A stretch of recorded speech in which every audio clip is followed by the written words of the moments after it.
I think if you're a business owner or a manager or even just a team leader, you would see the benefits of this program.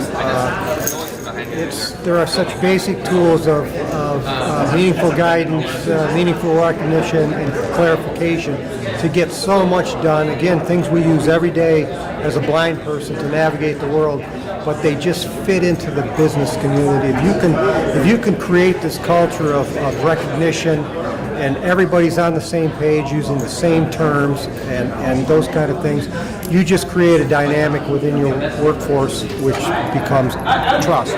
And that's really the goal of the whole program is to have that total bond and total trust with us, with the dogs, but in your work groups, just trusting each other to take care of each other, to recognize each other, to clarify with each other, and just become a more cohesive team. And really, that's what this program will do. My name is David Ban. I'm from Leader Dogs for the Blind. My position there is the manager of Harness the Power of Leadership. My title is Corporate Engagement Manager, and my job is to go out there and to engage with corporations and bring them back to Leader Dogs so they can experience Harness the Power of Leadership.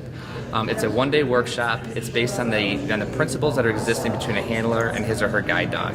I've got Laker here with me today, who is a career change guide dog.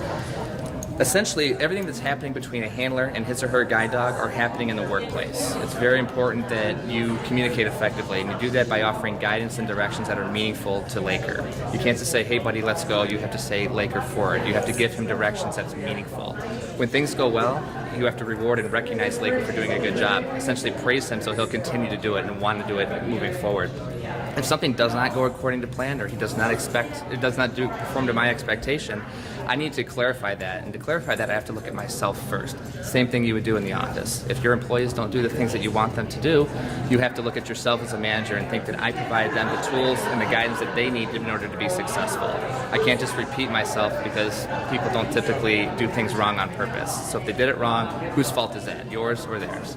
So these leadership principles that are operating between a handler and his guide dog are the same leadership principles that are occurring in your workplace. So what we have is a very, very unique and powerful way to get these points across in really a way that nobody else can.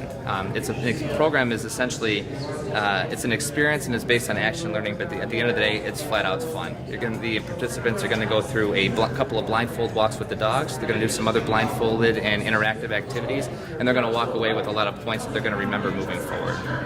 The last thing that I always say is that all the trainings that I've been to, not all, but a lot of trainings I've been to, you kind of go home at the end of the day, you start to wonder, what did I learn?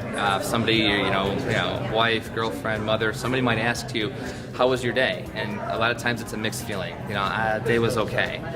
Nobody leaves our program and thinks that they spent the day with the Leader Dogs and that it didn't go well, or that it was a wasted day, or that it was uninteresting. Everybody likes it, and when they like things, they retain things. And when they retain things, they can then apply it back to the workplace. So that's what we do.